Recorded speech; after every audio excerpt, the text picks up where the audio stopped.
that now segues, Chris, and look, I have the bracket up for people to see a little bit more closer. So, the stage is set. We now know where everyone's seated at. As we can see, Chris, Notre Dame is not in this seating chart at all because they got forced out. The committee said no, they're not one of our top 12 teams this year. The committee said Miami present, Alabama present, James Madison present, and then they looked at the list of schools. Notre Dame was waiting. Ain't this my homeroom? I was supposed to be in the playoff. Oh my You in the god. wrong class, buddy. you gotta go to the other class. You didn't make the playoff class. It's tough, Kory. It's tough. It is. It definitely is, Chris. And that leaves me to asking some of the big questions now. So, you leave out Notre Dame, a team that lost to both Miami and Texas A&M pretty much at the beginning of the season. Mm-hmm. And they figure everything out, and they pretty much dominate the rest of their schedule throughout the way.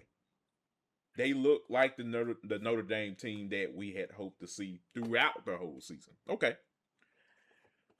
My question is, Chris, when you see a schedule like that where obviously Notre Dame loses to pretty much two college football playoff teams in Miami and A&M, hell, they're playing against one another. Right. You did ask yourself the question, what is the meaning of a strength of schedule, or in talking about strength of schedule, when we don't really look at the full body of work? Or better yet, what do we factor in talking about strength of schedule? Is strength of schedule, is it the body of work? Or is it just when it's convenient at a certain time of the season?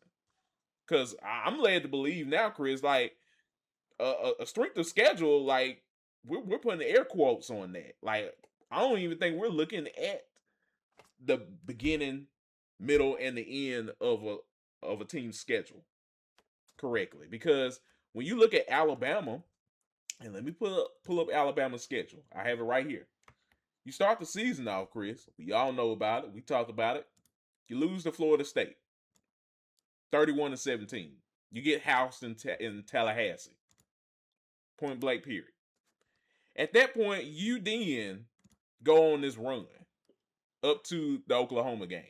You end up losing that 23-21. And then you lose to Georgia, of course, in the SEC championship game yesterday. But before that, before I get to my point, you did beat Georgia earlier in the season at their home turf. You break their streak. That's big. I'll give you that. But in terms of the body of work, I know Kalen DeBoer was talking about, look, their strength of schedule is much more important to why they should be in the discussion of being a playoff team.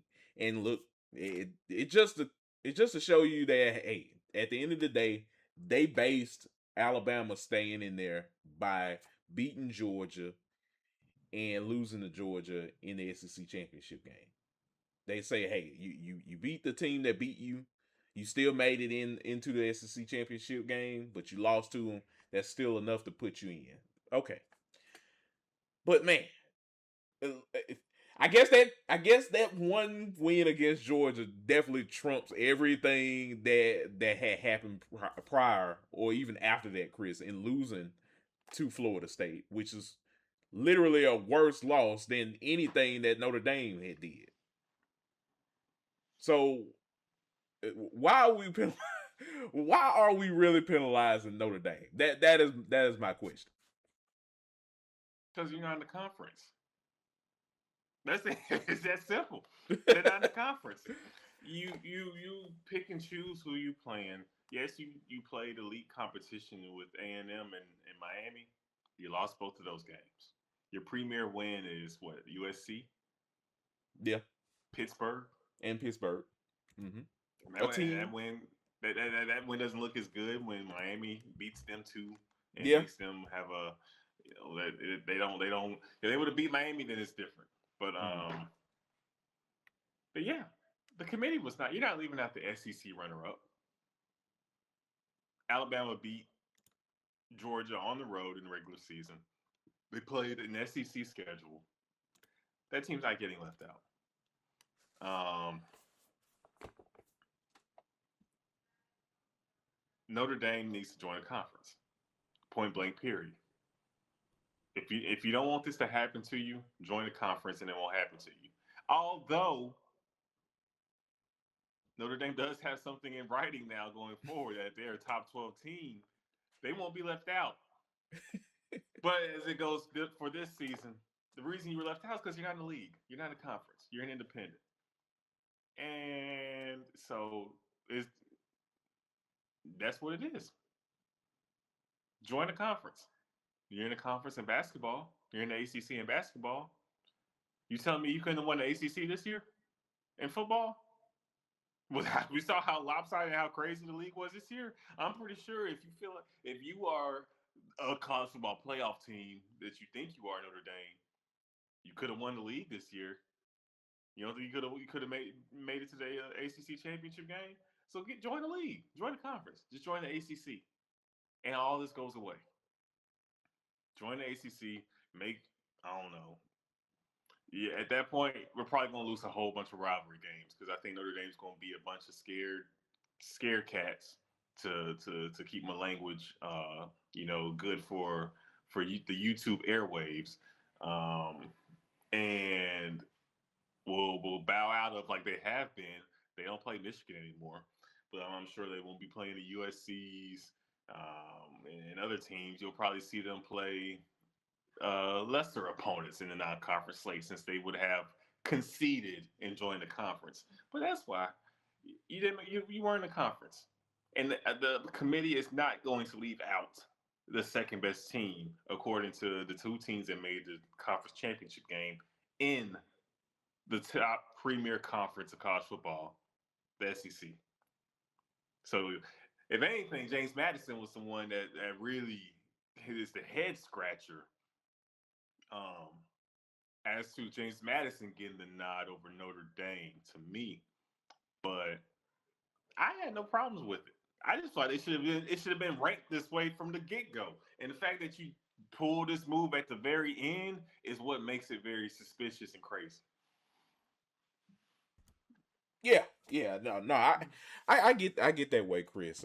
Look, I've been a proponent for a while, and while I understand why Notre Dame really doesn't want to go into a conference because they don't want to share rev with other teams out there. They want to keep all of that money to themselves with the NBC deal. You know, when you watch Notre Dame football, they're synonymous with being on NBC. That's been a thing for years now. Mm-hmm. They want that. That is them. It's lucrative to Notre Dame folks, but yeah, when you're getting taken out of the equation in something like the college football playoff, yeah, it does hurt you a lot when you're not in a conference. And yes, they are getting the short end of the stick because they're not in a conference at all. Yeah, I think they would win. They would have been in the ACC championship game if they were a part of the ACC. I think it's something that they need to be thinking about. I really do. Because man, Yeah. if they don't, they're gonna keep getting the short end of the stick every single season. So yeah, I think when you look at it that way, Chris, yeah, that is one of the reasons why the committee made the decision that they made. I was just looking at it at the end of the day and saying, like, look, if you were to take the conference talk aside, if you were to set that aside, Notre Dame has looked more consistent than Alabama They have. in the They grand have. scheme of things. even if you do look at their schedule, they've looked more consistent. They have handled their business. I mean, let's be honest. They did beat Boise State as well. I know Boise State is not the Boise State of last season. There's no Ashton Giantis out there. But hey, Boise State won their conference.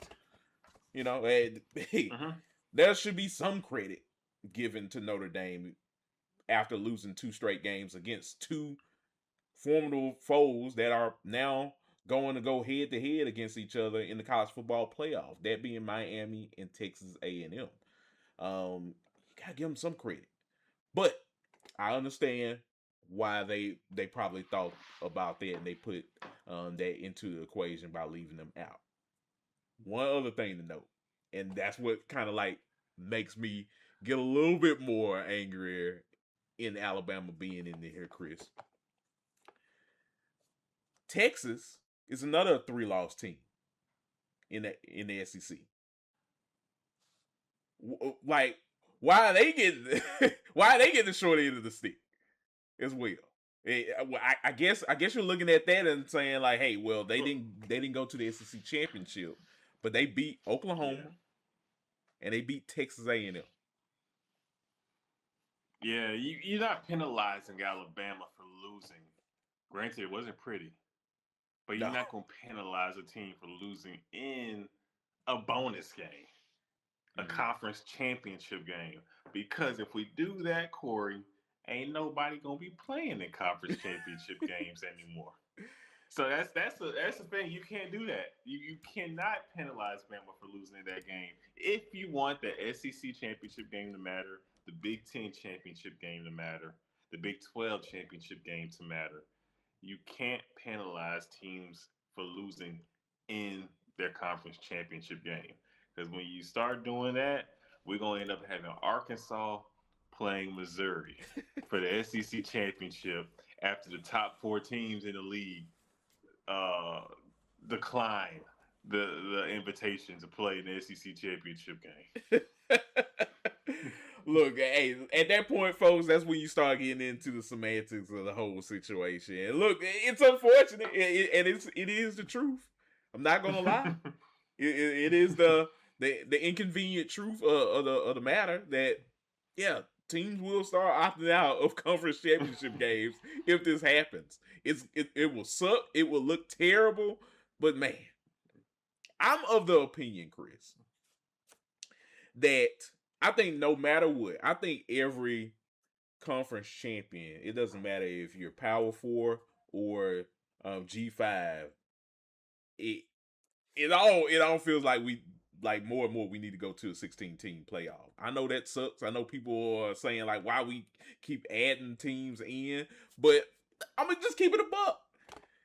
Conference championships matter. If we want to keep conference championships alive, maybe going to a 16-team playoff won't hurt. Just saying. Because at least you can put all of those conference champions into the playoff and they can probably get a bye and then just figure it out by the other at-large teams duking it out to make it to those teams that won their conference championship and go forward that way. Will there be a big change in terms of scheduling and when this thing starts? Hell yeah, it would. It would definitely change a lot. But man, it would probably help a lot if we were to determine that and get that in, because man, we're at a crossroads now with some of these programs. We know Notre Dame really doesn't want to go to a conference, even though they should, but they're being left out. You know, you having teams like Texas who beat A&M, a big win to finish off their regular season, and they get left out. I'm just saying. I tell them just suck it up. That's tough. I'm not going to say expand the playoff. If anything, the playoff should be less. It should be less teams. We should go back to 4. Hey, make look, 8. Hey, if you went to 4 or you went to 8, hey, look, I'll be right there with you. Hey, look, it's unfortunate, but hey, suck it up. Look, man, you gotta win out. You Because better not give no reason of not being in there at the end of the season. we expanded the playoff, and then the first time Notre Dame gets left out, they want to act like some crybabies and act like some up their butt, and then want to say, you know what, we're not going to play in the bowl at all. In general, That was we crazy. opting out, and that's lame. That's so weak. And Mhm. so I'm nah. Notre Dame can kick rocks for how they are acting. Is embarrassing what Notre Dame, the college football program, and what the higher ups at the university have elected to do. At least, at least Florida State, when everything went down, they still played in the ball game and got their ass whooped like some men. They took it on the chin from Georgia and everything. They Mhm. still accepted the bowl bid and played after all that went down.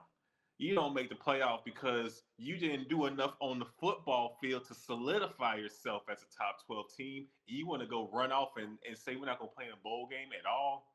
Piss off. That's why I say to that. I'm done with Notre Dame. They got me mad for real with how they act. Yeah, look, I was thinking about it too. I was like, man, because I had to read it a couple times. I'm like, oh, they're not playing in any bowl game. I'm like, well, they really wanted to go to the playoffs. They felt like that they had that they did everything that they could do after losing those two games. I'm not saying that they didn't. They could have easily lost some of those other games. They could have easily lost to USC, but they figured it out. But at first, I was like, oh. Well, I mean, I guess I get what they're saying, but us having the conversation now, it definitely doesn't bode well. It's not a good look. I should say in terms of them just giving up. I'll go off in the saying even some of the other bowl games like Iowa State, Kansas State, both opted out of their bowl games. They're getting $500,000 fines Mm-hmm. from the Big 12 respectively for not going into a Yeah, bowl y'all not game. y'all costing us a bag. We Yeah, got a bowl bid. Y'all, hey, y'all losing us some money. You know, exactly. we not finna lose the money as a conference. Y'all finna cough that up since you don't want to play in a bowl game. Exactly. So yeah, that's crazy within itself. But hey, I will say this: it definitely helps Mississippi State a little bit by marketing the brand. So hey, man, appreciate Iowa State and Kansas State by doing that. But hey, I mean, they probably look at it like, hey, we'll have no coaches, of course, to coach the team. I'm sure they could find somebody that could have coached those bowl games. Of course, they just opted out and not wanted to do it. I thought that was a little piss poor as well. I'm not gonna lie. Agreed. I'm keep that a book. Look, if you got these guys, they go out and they fight like hell throughout a whole season, and you just opt out and not go into a bowl game. Like within that, not just Notre Dame, but even these teams. Like, what does that say about the leadership with some of these schools? Man, these bowl games don't hit the same anymore, and we'll continue to see the ramifications of that as the college football playoff continues. This is playoff culture. Mm-hmm.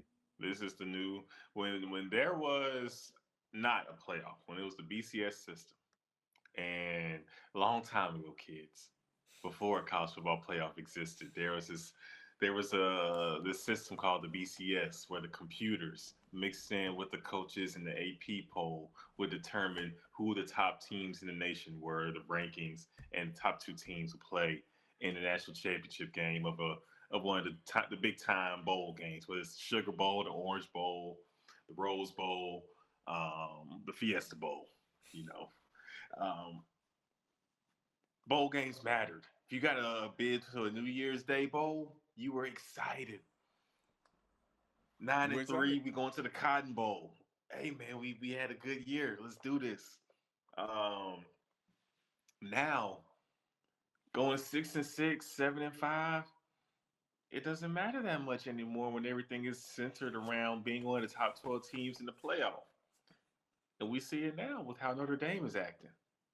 You Mm-hmm. could have easily accepted a bowl bid to another bowl that's outside of the playoff and took out your frustrations on whoever you were about to play and get back in the lab and go on your revenge tour for the 2026 season. they elected to do something else. These other schools, yeah, you lost coaches, but still, these guys deserve to have one more hurrah, one more run together, one more game for the seniors who gave their heart and blood, sweat, and tears to the university for these last 4 to 5, 6 years in some cases. And now you're elected not to play in these games. These it's a shame what's happened to bowl season, Kory. What we grew up watching, it doesn't hit the same anymore. It does not hit the same anymore. And I think it's a byproduct of the playoff. As we continue to expand this sucker, you'll see more and more teams acting like this. Yeah, and it's definitely unfortunate, Chris.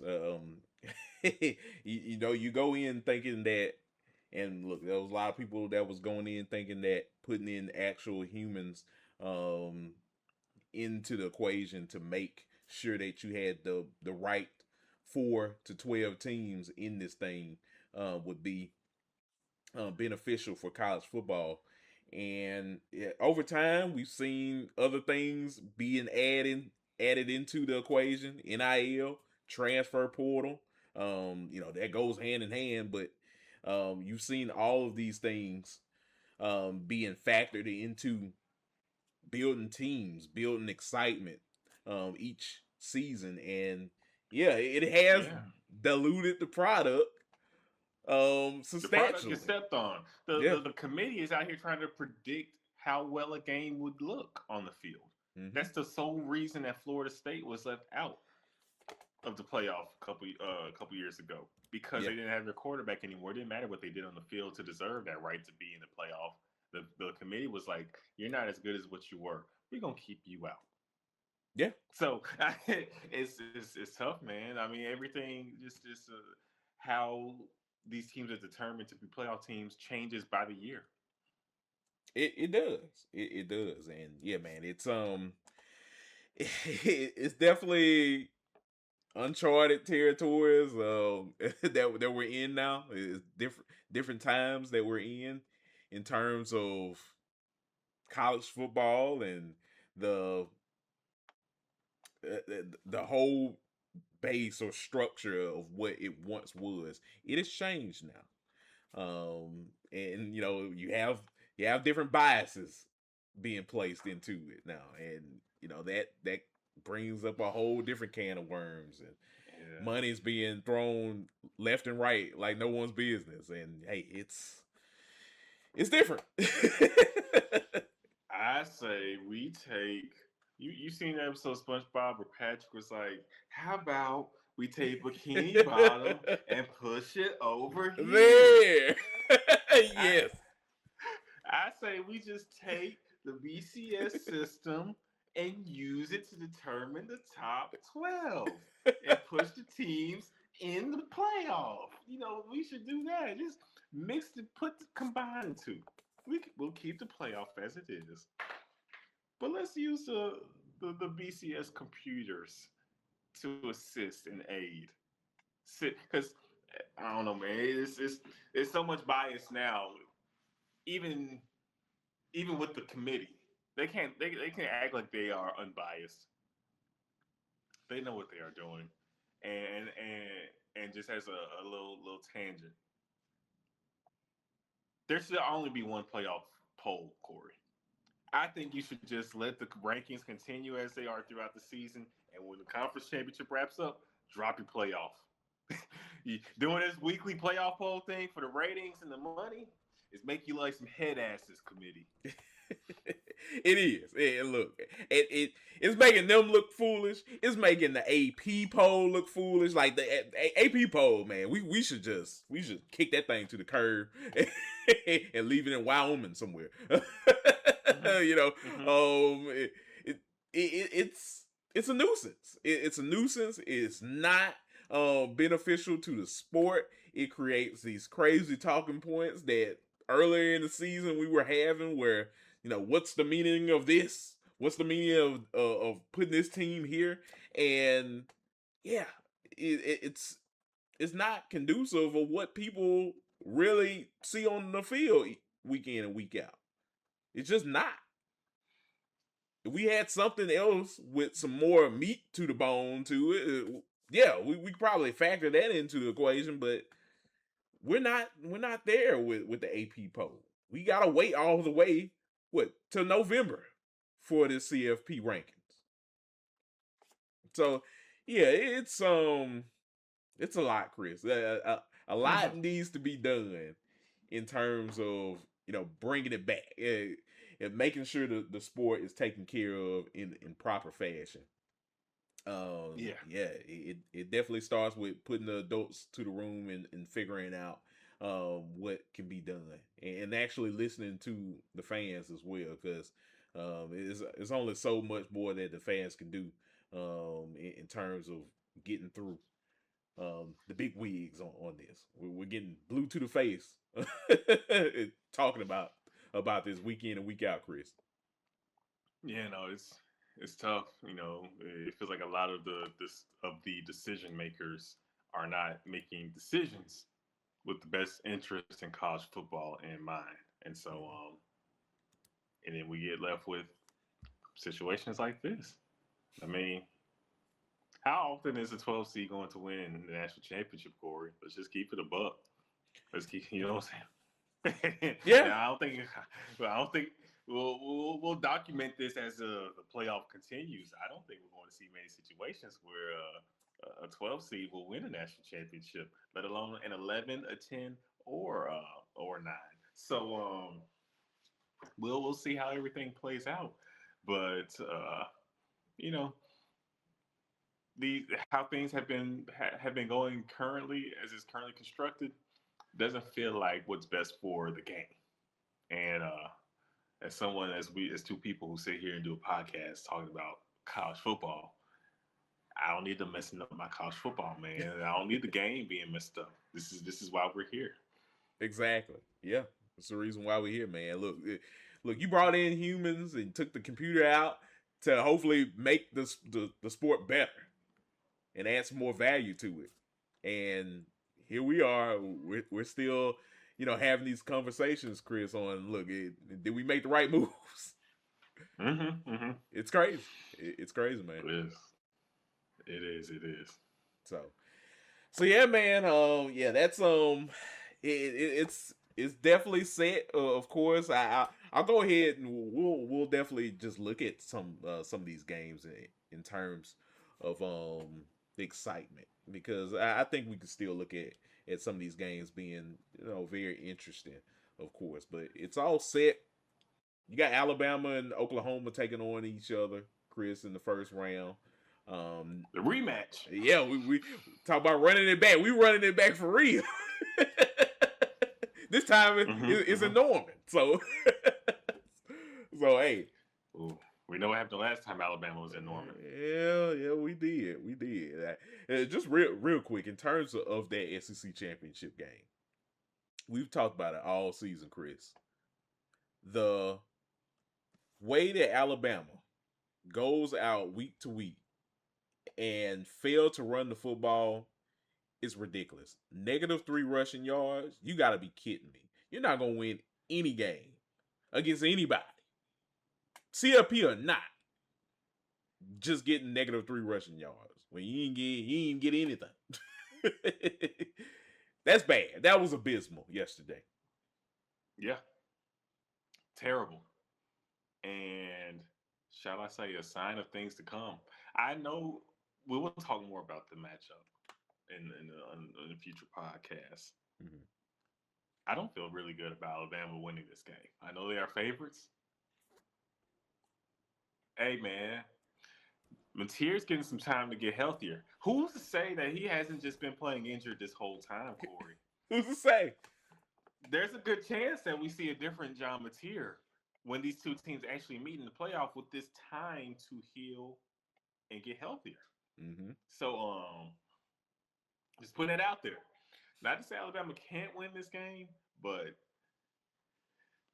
oof, if you're going to just drop back and be passing that thing all game on the road against Oklahoma's tough defense, we'll see how that works out for you, man. But that's going to be quite the matchup. But yeah, you can't be Alabama with all these blue chip players and not able to run the football.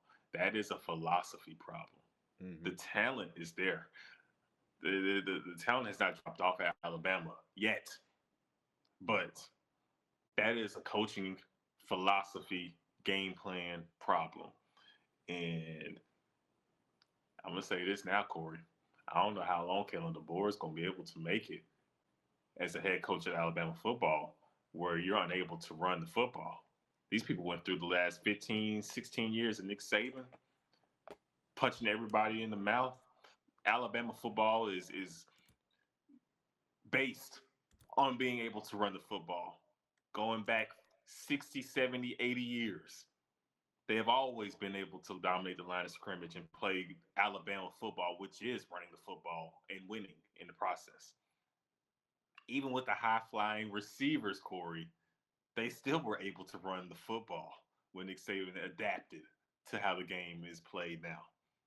You're telling me you can't run the football? This ain't gonna last, buddy. You're not gonna make it in T-Town unable to run the ball.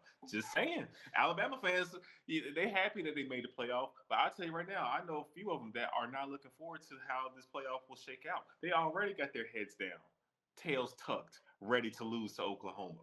The fan base is going to be on his ass if they lose in the first round to Oklahoma. You've been better off not making a playoff if you go out there and get embarrassed against Oklahoma. Kalen DeBoer will be officially on the hot seat, Kory, if things play out the way I anticipate them playing out in that first round matchup. That's all I'm gonna say.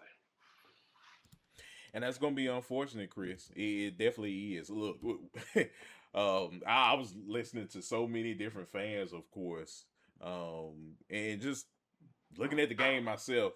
You bring in Ryan Grubb. You think you're gonna get better offensively, and hey, I'll say this: it, the passing attack for Alabama has been the reason why you've gotten to the big dance to begin with. You got some really good pieces there. Jeremy Bernard, we we didn't go into this season saying that Jeremy Bernard was going to be the number one receiver on that team, but guess what? He's come out, he's played his heart out each and every week. He show up and show out. Mm-hmm. Mm-hmm. Ryan Williams, just a toss up. And he is not the same Ryan Williams that we saw last year in his freshman It's a season. Ryan Grubb problem. Yeah. It's a So Grubb problem. He's getting JSN. Grubb did this to Jackson Smith and Jigba last season with the mhm. Seahawks. And Jackson Smith and Jigba, we see what he's doing now. That's all I'm saying. I think it's a Grubb thing. JSN been going stupid this season with the Seahawks. I think Ryan Williams is still Ryan Williams. I just feel like it's a philosophy thing playing under Coach Grubb. No And it shade to could Coach be. Grubb. And no. It definitely could be that that's the case. And it's unfortunate because man, you got a generational player in Ryan Williams, and you can't properly give him the ball to complement someone like Jeremy Bernard because it always seems like he has to do everything. You're not running the football. He pretty much has to do just about everything, Mm-hmm. all of the heavy Everything lifting. falls on Ty Simpson and receivers. Yeah. Yeah, exactly. And no Quavis either. It's tough. Right, They look. You it's could tough. tell that they ain't got no Quavis out there. Yeah, definitely missing Cuevas yesterday was definitely another big factor on why they lost as well. So, um, who knows? You can get that man back in the fold against Oklahoma. Maybe something can happen. Maybe you can make something shake. But, um, yeah, I'd say number one thing, not being able to run the football is that that is a slap in the face of every running back that has been in the backfield for the Alabama Crimson Tide in the last decade and a half. Ever since Mm-hmm. Saban had got there, and even before then. What do you mean you can't run the Yeah, football? because Sean Alexander played at Alabama. Yeah, Yeah. like it's crazy. It is insane. It man, that's all I gotta say, Chris. That has to be fixed. It is what it is at this point of the year.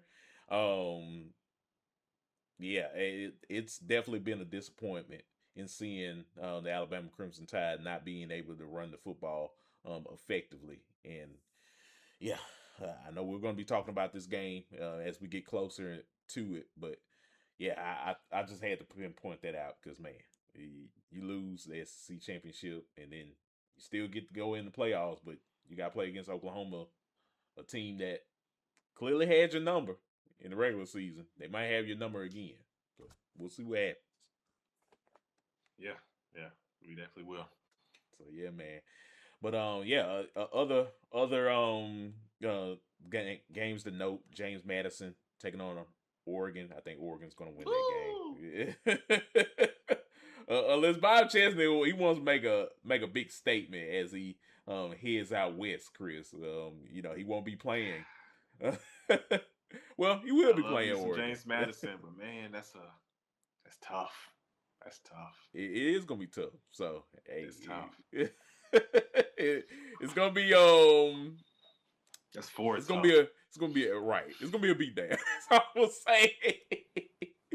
But yeah, James Madison in Oregon. That's gonna be maybe not a fun time for James Madison, but we'll see what happens. Miami versus A&M. That's an interesting ball game. Who's gonna come out of that game on top? You know, we've talked about Marcel Reed and his inconsistencies at times during the season, Chris. We saw what happened with him in the Texas game. Can he get everything set aside to have a good game in this one? Look, Miami's been playing some really good football. If I was the one that had pretty much said, look, if the committee wanted to put Miami into the playoffs, I could see a reason why they would put them in because they've consistently won the games that they needed to finish out the regular season on a high note. It didn't look pretty in the middle of the season, but they've looked dangerous to this point. Could they confuse someone like Marcel Reed, who's been very sporadic? Yeah, I'm willing it's to gonna be an find out. interesting game. Yeah. Yeah. I mean, Marcel Reed, Carson Beck, both of them can torch you, and both of them can put you in the game. So Exactly. the game will be fun. It'll be entertaining at least. Right. So yeah, I'm interested in watching that game, and yeah, Tulane taking on Ole Miss. Tough, tough, but interesting. But Interesting. interesting. Because Interesting. we don't know what Ole Miss is going to look like Right. um, without Lane Kiffin. So that's what makes it interesting. But Tulane, hey, Yeah. we have seen them play before, and Ole Miss has won. But you know, still, you got that little caveat in there. Right. Right. So yeah, man. Yeah, that's pretty much your first round games in a nutshell. We'll be talking about them as we get closer and closer to the start of the playoffs, Chris. But yeah, overall, man, yeah, it was a great week of championship week. I enjoyed some of the games. Look, Texas Tech, boys balling, man. And look that oil money is coming through, Chris. Hey, I'll just say this now. Don't be surprised if Texas Tech wins the national championship. they they look really really good, Don't be really really surprised if good. they win at all. I'm not saying they're gonna beat Ohio State. I'm not saying they'll beat Indiana. I'm not saying they'll beat Georgia. Just don't be surprised if such things happen. Yeah, I'm with you, man. I'm definitely with you because man, I enjoyed watching them over the weekend. I think if you didn't if you haven't seen Texas Tech all season and that was your first time seeing them, well, me and Chris have been Hey. saying it. They're on a mission right now. They And definitely then got you'll the get your tools. chaos, Kory. Because if they mess around and if a Big 12 team wins the national championship, and I ain't talking about Texas or Oklahoma, but this iteration of the Big 12, if Texas Tech wins the national championship, boy, that's going to turn the college football landscape upside down. You're right. You're you're absolutely right, Chris. Then the Big 12 gonna be walking around like Pac, like, where's our guaranteed two teams in the playoff? It's gonna be Big Ten crazy. SEC talking about we need guaranteed teams. Where's our guaranteed teams? Hey man, they gonna be out with the chest all out and everything, man. It's gonna be crazy. Oh man, but hey, look, I'm interested in the seeing what Texas Tech does in the playoffs. I'm interested to see what all of these teams do. I think, you know, it all jokes and critiques aside, I think this is going to be a fun winter season of watching playoff games this year in college football. So give me the chaos. Yeah, give me the big time games. I'm ready to watch it all.